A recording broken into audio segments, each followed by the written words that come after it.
We're going to get move right on ahead with our next panel, which is all about touring. Thank you, guys. Once again, big round of applause. So for our touring panel, I want to introduce first our moderator, Jessica Forsyth. Come on up, Jess. Jessica Forsyth is our Austin, Texas Musicians Community Manager. So she's in charge of planning Night Shift, all these great events we do. She is also the anchor and executive producer of ATXM News. She's a successful touring musician. She is a 4-time cancer survivor. She is the Austin Female Artist of the Year in 2023, Austin Monthly's 2024 Community Leader. She is the founder of ATX Harmony Sisters, providing a safe place for women musicians to connect and collaborate. Jessica Forsyth. Over here we have John Dismukes, who we all know and love as Moose. Moose is the founder of Arching Dog Productions. Moose manages McKenna Michaels, right there, and helped start the career of a wonderful musician named John Mook. Moose is a board member of Austin, Texas Musicians Service nonprofit and a tireless community advocate, having launched the Austin, Texas Musicians Músicos Unidos voter registration campaign, and much more.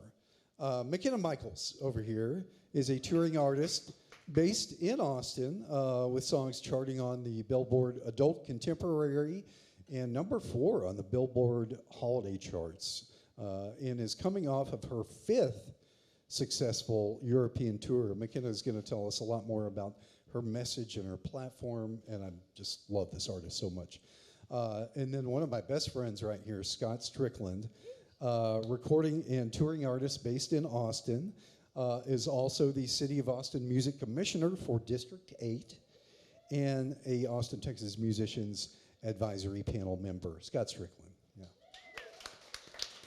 And I'm going to pass the mic and get the hell off the stage and eat that chicken sandwich we've been sharing. Go eat, Pat. All right. I was very excited to get asked to moderate this panel, so thanks for letting me be up here, guys. The first question that we're going to start off with is, what are the essential first steps of an emerging artist looking to book their own regional or national tour? We're just going to go down the line. Just throwing it, yeah. Okay. I mean, if you want, you can, raise your hand. I don't care. Y'all can fight a little. No, I'm just kidding. Don't do that. So I'm going to, piggyback off of what the management panel said. By the way, give it up for them one more time. Yeah. They were amazing. I love everyone on that stage. Talking about the authenticity piece and using that to make connections and find things that fit you. As Charlie said, somebody someone is doing excellently. If you have not gone to a somebody someone show, go to a somebody someone show. Incredible. But finding those people that fit your messages or beliefs or authenticity the best, reaching out to them, making a connection with them. And if you see them doing shows, don't be afraid to go hey, do you need an opener for this show? I'm free to do the Austin, Dallas, or Houston ones. I live right there. I can just drive. And you'll be surprised sometimes they'll say yes. It hasn't happened to me yet, but I know people that it's happened to. So you said yes to me. Yeah, that's true. You deserve it. You slay. Yeah, she let me open for her before, so I asked. We love Jessica. Okay. That's sweet. Well, I also want to piggyback on the management panel as well too. Definitely on the authenticity. I think that's a big play as far as making sure that rings out. Rick Rubin actually put it best. I don't know if anybody's seen what his little comment on authenticity was, but play to what you feel here. Do not play to your audience. That's the reason Marvel movies suck, and that's what he said. So because they got bad. I mean, okay, they're trying to play to what people wanted. So I think there's definitely a lot of truth in that. As well, too, my very first rule I want to share with you guys that I have with McKenna and building our team as a manager, because I really think that they were spot on with everything on that management panel with there. In building my team, I have one rule, and I think you as an artist should have this rule as well too. I absolutely will not work with anybody who does not believe in what she's doing. If you don't believe in what she's doing, then really honestly, that's kind of that piece needs to be there. That's not going to happen all the time. You're going to have points where you have to have needs filled that, honestly, you have to pay somebody to do it, and they're there to get paid. That's great. But if you can, try to find those people who believe in what you're doing, because that's honestly what's going to make you go forward. So, yeah. I would. I like Marvel movies. I do. I'm sorry. I haven't seen the original movie in a very long time. But I would I would say that I think for if you're just starting out as an artist to tour nationally or regionally, is that what kind of the question? Yeah. You got to believe in yourself. I think you have to the first thing that you've got to do is you've got to say, I'm going to do it, and it's damn the torpedoes, and it's full speed ahead. And then I think that you have to, there is collaboration between management and stuff, but sometimes it's just like, look, I'm going to go do this, and sometimes your management's going to look at you like you're stupid, and they're going to go, okay, you go do that, and we'll talk next week. But I think you have to have this belief in yourself that what you are doing is possible, and then you kind of have to set out in order to do that. There's like strategy and stuff, and like, local versus regional, which is, local, the local market kind of thing is anything in Texas, pretty much like east of Lubbock, I'm considering local for the most part. And then outside of that, you have other markets and stuff as well, but you have to kind of just say, I have to go here, I've got to do this, and you have to believe in yourself and do it. I would also add in with that it's important to start small. You're not going to go and tour internationally. We're a little bit different story because we kind of did that, and I broke the rule on that. But the real for most artists, you're going to have to start locally. Now, I will give you a neat little idea, and we happen to be in Austin, Texas, which is one of the best places, second best place in the nation to do this. What are your when we started this over, McKenna has a platform, and we utilize her platform that actually adds into her authenticity, but also helps us get gigs. I'm going to be dead serious of that. And part of her platform, she sings about her autism. And we recently were meeting at South by Southwest. We met the people that are involved with the American Artist Project, found out about what we got going on, and we got a grant and played a show, and we're going to be playing the O4 Center here on September 11th for them because of that. So the really good idea, and I'm just pointing that as a tool, find out what your beliefs are, and if you want to use your platform to advocate those beliefs, then find a nonprofit that fits in with that and approach them, talk to them. And because the nonprofits, they're trying to raise money too, and you can create win-win situations by playing their gigs. And a lot of times that's a great way to get exposure as well too. So that would be a good recommendation here in Austin to get started. Pat, I need you to come and put your password back in your iPad, please. That's why I chuckled a little bit. I tried to signal you, but I think you just got video He did not of you get the bat signaling me. signal, the Pat signal. No, he did not. Did not get it. Yeah. That's creepy. Hey. That's Let's That's not not tell true. people that. That's weird. How can independent artists make touring financially sustainable, especially in today's economy? First of all, good luck. Exactly. It's not possible. I would say that starting small, someone who's doing really well at this is a local band that just started I think like a year ago. Who's heard of Next of Kin? Yeah, they're doing great. If anyone knows Kaylin, she's been an artist in town a long time, but they started and they just did a small run in Dallas, Houston, San Antonio, and Austin. And they've managed to find friends of theirs to stay at their homes and driving instead of flying. All of those little things can make a huge difference when you're just starting out. As you get to the international scale, you're going to be in debt most of the time. There are ways that you can, especially as an opening artist, you don't expect to sell a lot of merch, which it's great when you do, and I'm fortunate that we do. But still, with the cost of hotels, and I and Moose believe firmly in paying our musicians that support us on stage, and paying them fairly and at an affordable, livable wage for them.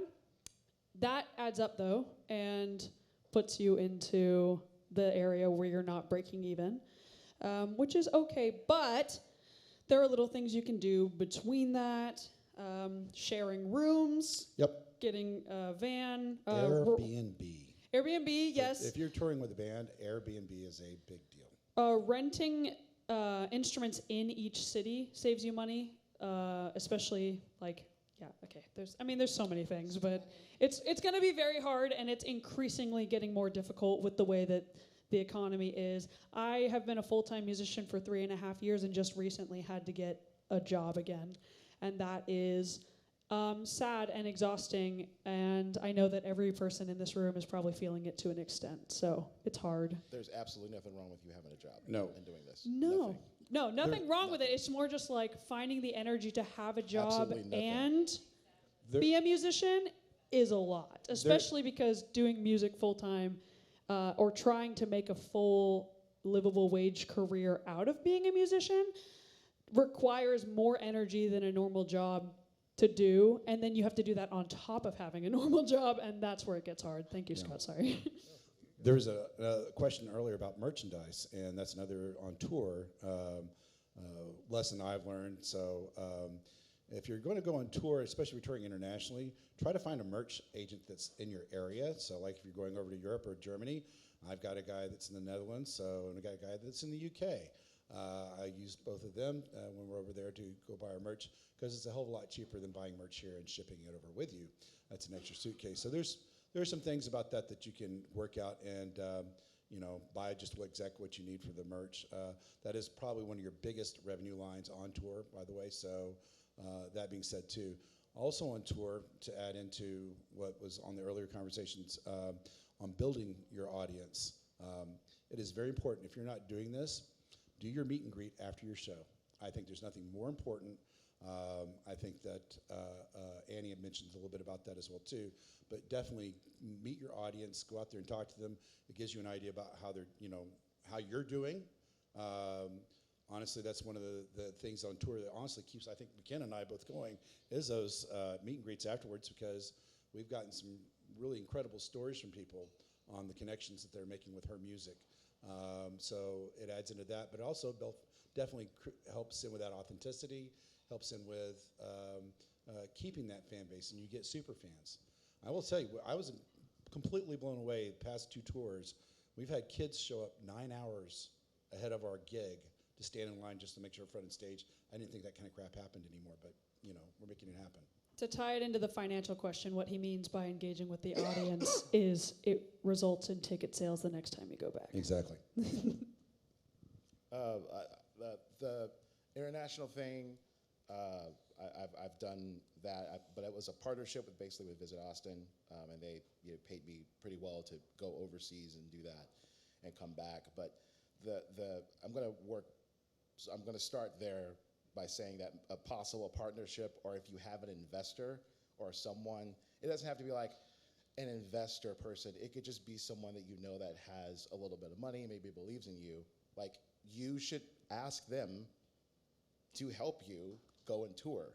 You should just write them an email and say, hey, this is what I want to go and do.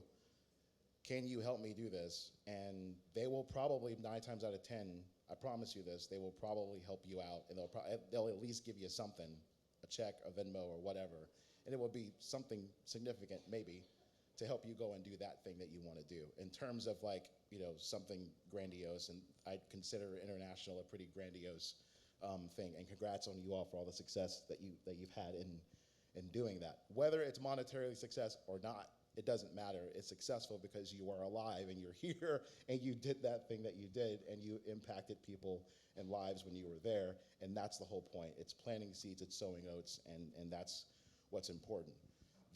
From the local perspective, there's basically 3 things that I want to talk about. And this is like on the ground floor level. So, and Annie and I work really closely trying to make sure that this happens. You kind of have to get a lot of energy going around shows that you're doing in order to go and tour. In other words, when I say energy, I mean money, basically. You have to have some kind of money in order to tour. You just can't go and tour and have no money, because if you do that, that's just a really bad thing to do. It just don't you don't want to do that.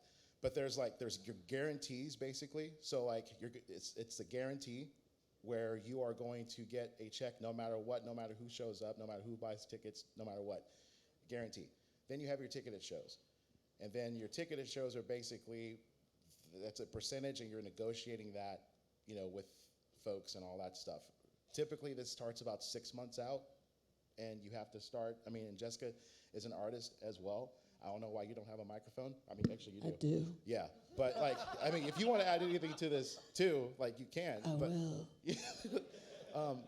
But yeah, so you have there's systems in place, and so you have to. It really also helps, in addition to the guarantee show that you have, to have an anchor or something that's going to pay you a significant amount of money, so that you can go and do that thing that you want to do. The anchor being, you're going to go to this festival or this showcase or this private gig or whatever it is, and it's going to pay you money to basically front the cost of the tour, and then everything else is basically just cush on top of that. You guys know what I mean when I say that? Am I making sense? I was actually going to bring that up. Yeah. You're a genius, Scott Strickland. The cost of playing a decent festival will cover your airfare. Exactly. And then you can build a tour around the festival. Right. And then you have there's another couple of things you can do. You can take a band, yes, and the band's going to be way more expensive, and you want to make sure that you pay them, and you want to make sure that you pay them equitably, or at least that they are on board with what it is that you're doing, so that when the tour is over, they don't come home and talk shit about you for how terrible of a person you were for making them sleep under a bed or something. We haven't got Has to this that point. happened to you? We've not got to that. We've not got to that point of touring yet. And it Come on. absolutely You're never stirring 'em up. will. Good. It will never happen. But the thing that you want to do is you want to make sure that when you go on tour, you make money. You want it. That's mostly it's the point of going on tour. I have never come home broke. I have always come home and be like, okay, cool. I'm exhausted. I'm mentally drained, and we could talk about that too. We'll talk about that. I've got some money in the account to kind of take a little bit of a break, and then it's like, oh shit, okay, I got to start gigging again. But that's the other thing too, and I want to say, and I'm sorry, I'm speaking a lot right now, but I think that there's some kind of thing about playing gigs, like the brewery gig or the whatever gig or something like that. There's nothing wrong with doing that either. In fact, there's a lot of people that do that, and then they don't talk about it. You have no idea how many artists are out there doing these $200, $300 things, $100 things, and they just don't talk about it, but they need the money. And then they have the thing that, oh, come on out to my show kind of thing. It's kind of how we stay afloat. And so you have to be able to leverage all of that work and position those pieces on a board to where you can actually be successful, and you start a tour, you come home, and then you're good, and then the work starts over again. Private events and birthday parties, weddings. House concerts. Yeah. Yeah, definitely. And as far as the festivals are concerned too, that's another great route to be looking into. And even smaller festivals, they're going to be more apt to accept, you don't have to be a big name to go play those festivals at all. And if you don't already have an EPK, everybody knows what an EPK is, right? Electronic press kit. Yeah. Get one of those. Make sure you have one set up. Those come in very handy. And, apply. Just look for all the local festivals in Texas and just start putting your app, applying for them. And obviously making sure I'm not going to put McKenna in the Black Eyed Pea Festival in Athens, Texas, because I don't know if she'll be fitting in with that. But, I just throwing one out there I know of. But, yeah, you want to try to find appropriate festivals that are appropriate that will pay you. I'll play that Black Eyed Pea Festival. I don't care. What Moose is saying, it's actually a really good point. You're the local, your South by stuff, all that shit. Yeah, that's great. It's fine, right? Cool. But your watermelon festival that's in Podunk, Texas, Luling. somewhere. Or there's a number of them around everywhere. Right. I'm not knocking the watermelon festival. I'm not knocking any of that stuff. I'm just saying, you can call up these people at the city. Literally call them up, because these are the people that are putting them on, and they know nothing about music. They're just putting on an event because they have to spend the money. and you can call them and be like, hey, put my name in the hat for this thing, and you can get a festival gig just by doing that. True story. The Athens, Texas one would chase my bisexual autistic ass out so fast. Oh, yeah, probably. They'd be like, Probably. "Oh, you wanna?" And I'd be like, "Yeah." I mean, They'd maybe. be like, "Go away." Yeah, I don't know. It's okay. And if you'd like to play internationally and you don't know how to do that, a really, really great segue, I believe, is Folk Alliance. And if you're not aware of Folk Alliance, there's people from all over the world that go there, and you can play an unofficial showcase or be selected to be an official showcase, and people are going to hear you, and they'll meet you face to face, and that can be a really great segue for you getting to start touring too. Since you brought up international, I want to go ahead and touch on that real quick, if that's cool. International audience. How many people have played over in Europe and UK here? All right. So Yeehaw. there's a huge difference between the American audience and the UK and EU audiences out there. And then we've not played elsewhere. I'm sure that I've heard great things about Australia as well too. The American audiences, you already don't have a name, you're probably not going to likely get a whole big audience over there. Whereas in the EU and UK, people are eager to see new music. You go out there and see it. They're very supportive. They actually shut the hell up during your set for the most part in a lot of places. But it's a great way to build your numbers as far as, social media, unfortunately, is the name of the game as far as getting your, building your repertoire, building your attractiveness in the industry. And our friends over at Tribe Mafia actually threw this at us a long time ago, and that's the reason we started touring and getting over there. And honestly, it turned out to be true. And as McKenna said, every time we've gone on tour, we just come back and more people are coming back to see us. And so now we can easily draw a crowd of 200 or 300 people easy over in the UK, whereas maybe 50, 60 people here in Austin. So I sense we're running short on time. You would sense correctly. Yes, ma'am. Moving on. I think this would be a good blanket, a good blanket question is, because I know what we were talking about before, but what are some common mistakes that artists make when they're touring, either regionally or nationally, internationally? So I'm going to use this as a segue for mental health, because I think a lot of people, when they're artists, how many artists out there have pushed themselves too far because of a good opportunity, and then you crash and burn and you want to die? Thank you. So I've done that 5 times now and have not learned my lesson. And every single time I go in, knowing that the experience is going to be beautiful and amazing, and I'm going to meet all of my fans in person and give them hugs and see them. But as an autistic person, I frequently feel like, and I felt this yesterday and had a full meltdown for anyone wondering, that things that normal people can do just fine, I struggle to do on a daily basis. And what ends up happening is I don't advocate for myself either because I don't know how to, or because I'm not even consciously aware of the anxiety or the overwhelmedness that I'm feeling. And so I will push, and I'll push, and I'll push, and I'll do the shows. I'll have a 104-degree fever, and I'll get on stage, and I'll do the show instead of taking one show off, taking a rest day, pushing through it. And then by the end of it, I spiral out. And I had one at the end of September, one really bad episode where I didn't leave my house for about a month. And I was fortunate enough to be able to support myself through that and have friends and family around. But the biggest thing, the biggest mistake that I see people doing, and my mom said it so eloquently earlier, and this goes for physical and mental, a true artist, a true performer, knows when to push through the hurt or when to sit their ass down through an injury. Because if you don't sit yourself down through the injury, whether that's mental exhaustion or physical pain, you hurt your knee or something for one show, you're not going to be able to come back from it. And I honestly, after 5 tours in a year and a half, have been struggling to find motivation to go back out and keep doing my art, which is my lifeline. It's what I love to do more than anything. So advocate for yourself. Give yourself space on tour. Give yourself people that surround you, that lift you up and enable you to do that and won't push you too far, because we're already doing it to ourselves. You do not need people around you that are in your worst and darkest moment pushing you towards the edge of the hole. Yeah, exactly. I think she's got, Definitely right there. It's hard to follow up on that one. I was going to say, be prepared for trouble.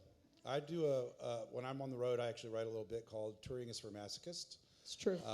And you're just going to be blindsided left and right. When I always take touring as like a whitewater raft ride, especially if you're away from home. You get on that boat. You're on that boat until you get on that ride's over with. And all sorts of things can happen and have. And we've dealt through them all. The point is just put your brain in problem solve capacity.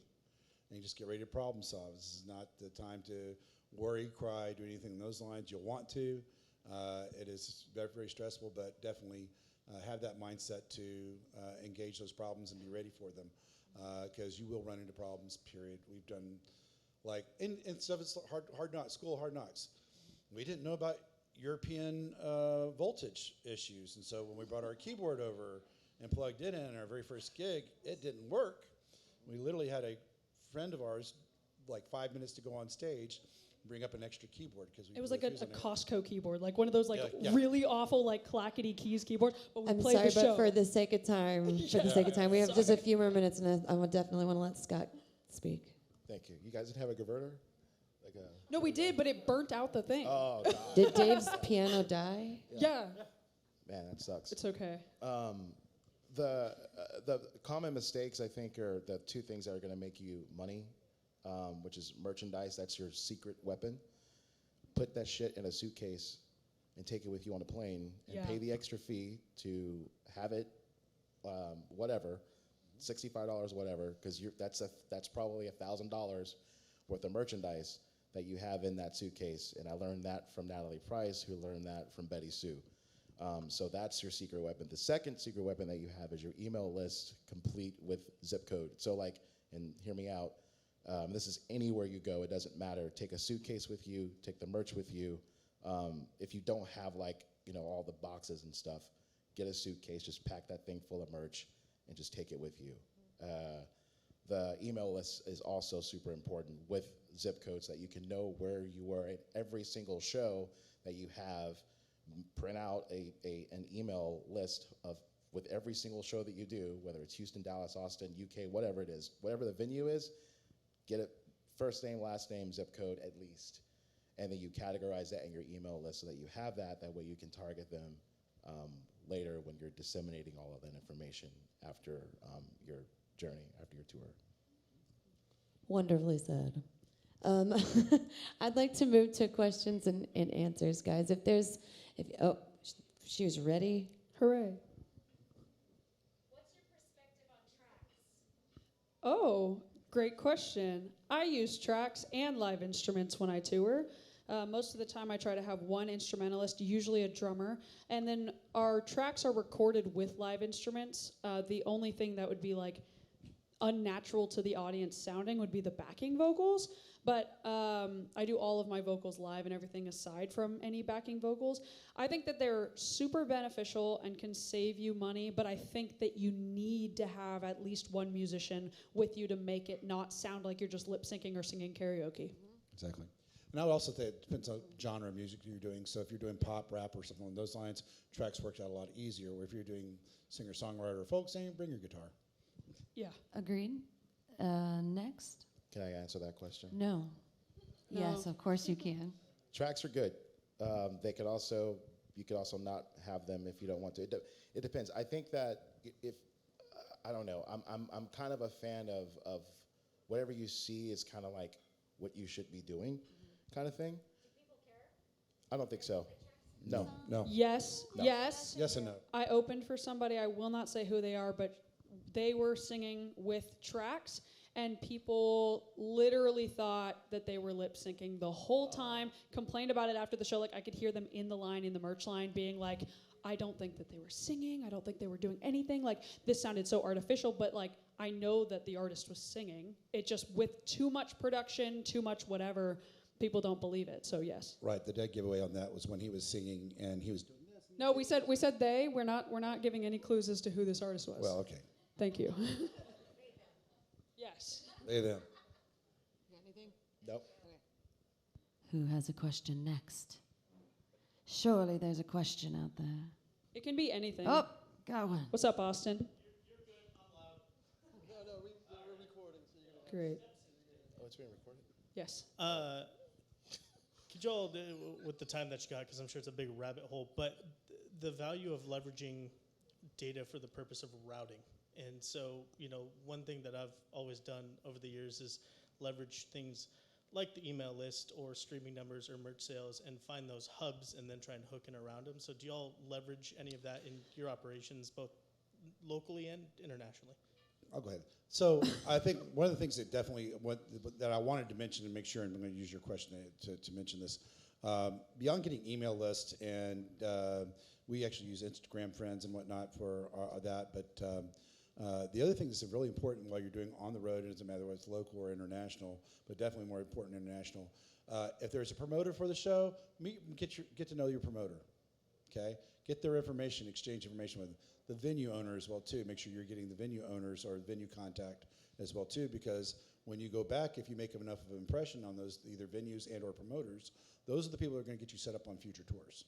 So yeah. Artists, I don't gatekeep. I don't use an email list. I use Instagram group chats. Anytime I meet somebody at a show, I ask them to follow me on Instagram. I follow them back, add them to a group chat by country. And there they talk to each other amongst themselves. I announce shows in there, and I found that it has a much higher rate of retention because it feels like a more personalized experience to them than an email list ever could. That's awesome. Thank you. I think Austin, are you referring to like you looking at Spotify and seeing like who's listening and then routing a tour that way kind of thing, something like that? As one component, but also just in general, if you're tracking like traffic to your website, for example, or you're seeing like within social media data, you're seeing peaks in other areas of the country. Do you and your teams leverage that data for the purpose of routing? Yeah, I haven't used it like that before. I mean, there's like different, I don't know why, but in highly concentrated areas have to do with like metroplexes, like Houston, Austin, Los Angeles, New York City, like those places. Atlanta, Georgia is another place where a lot of people stream my stuff, I guess.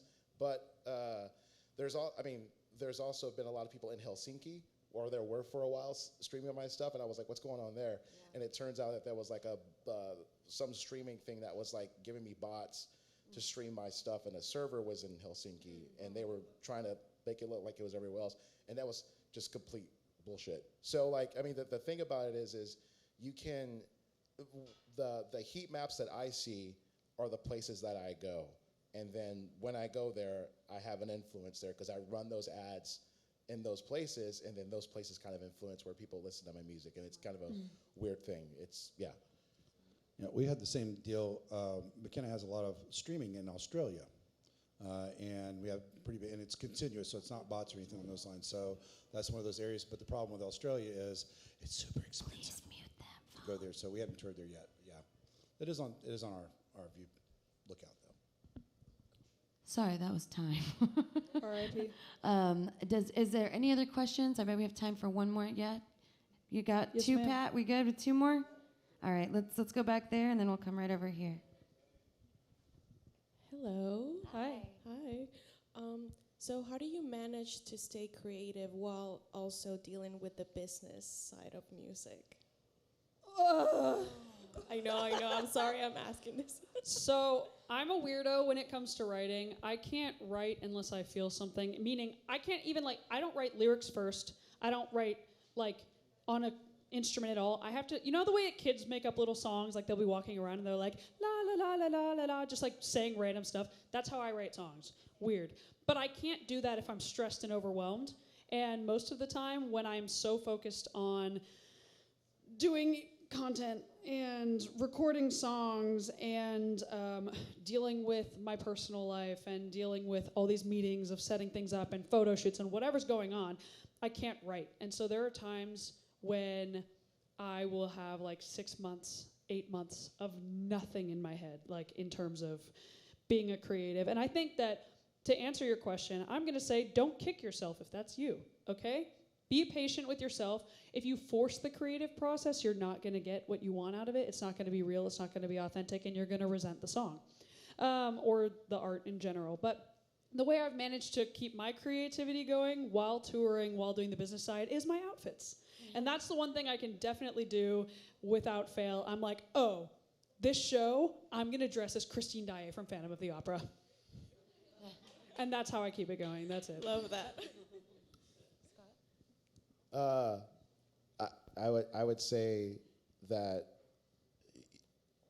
you have to kind of like not think about what everybody else is thinking of you and the expectations of you as an artist. I think there's this everyone's asking, oh, like you just did this huge thing, okay, well, what's next? And it's like, I don't know what's next right now.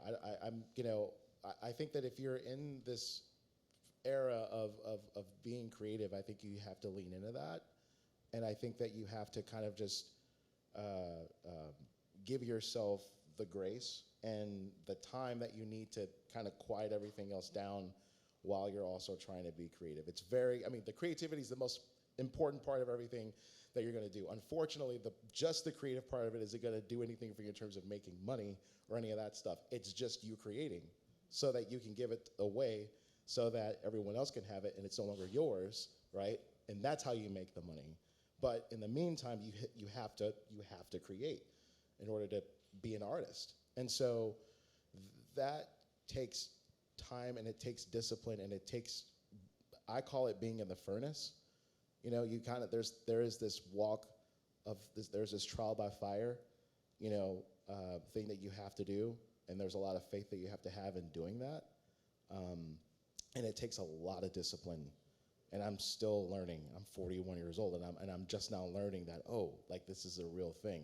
And it's a very uncomfortable thing. But if you can learn to actually, oh my God, I've got this amazing, and I do. I have like these incredible songs in my head that I'm just now starting to get out because we're going back in the studio in a month, and I got to get the band up to speed on like this stuff, and it's going to be a knockout, drag out, terrible process. But I'm like, we have to do this. We got to do it.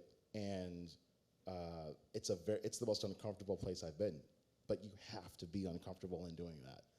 Otherwise, it's not going to get done. There was one more question, right? Yes, right here. No, it's okay. All right, Scott, I had a quick question for you. Yes. So you mentioned ask your support system to help with your tour. Yeah. Have you had any success using something like a Patreon or a Substack to help? I have, yeah. And so it does, but I want to clarify this. I had I think the most I got in my Patreon when I had it running was about 120, 150 a month, which is not bad. But the thing is that I'm just going to go ahead and tell you. So I had a guy that was giving me $25 a month on Patreon. And I met him at the Four Seasons a while back because I was kind of spoiled when I was a full-time, I had a job and all that other stuff. I was teaching and then I got laid off during COVID. But during the time I had the job, I had a residency at the Four Seasons, and that's where I met him. And so fast forward to 2022, I canceled that Patreon. I was like, this isn't working. I'm not getting anything out of it. And I just asked him. I was like, hey, I need a couple of $1,000s to go on the road. Can you help me? And he was like, yeah, I'll give you that. And for the last 3 years, he's been giving me $2,000 a year to kind of help fund tour and all that stuff. Now, there are a couple of other people that also help me too. It's not much. It's maybe $500 or $250. But if you have something that you are doing and that is important for you to do, you can ask people. Just ask them. The worst thing that they can say is no. And they get the money. It's a write-off for them. You have to report the money, and you go and do the thing you want to do. So it's a kind of a win-win. I'm going to give a really small answer to that, too. I have a friend who I've seen do this successfully, and when I do a headline tour eventually, I want to implement this. But they did they're a different type of artist. They do wig commissions and stuff, very cool. But what they did is they have a Ko-Fi account, which is basically buy me a coffee is what the whole concept is.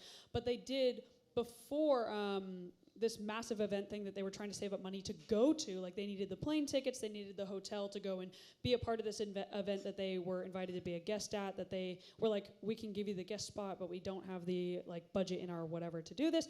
They did a wig raffle where they're like, the minimum amount on Ko-Fi I think was like $1 or something, but people would do any amount that they wanted, and by dollar it was a number of entries to win one of their wigs. So doing something like that as a musician where it's like, you have something to offer them in return, like, oh, you get a ticket to, or like 3 tickets or whatever, or like tickets and merch, tickets and a private dinner with me after the show, type of something where you're offering them that chance to win something that you know that they really want or would value having. You can get a lot of funding that way as well. All right, I guess thank you, McKenna, Moose, and Scott.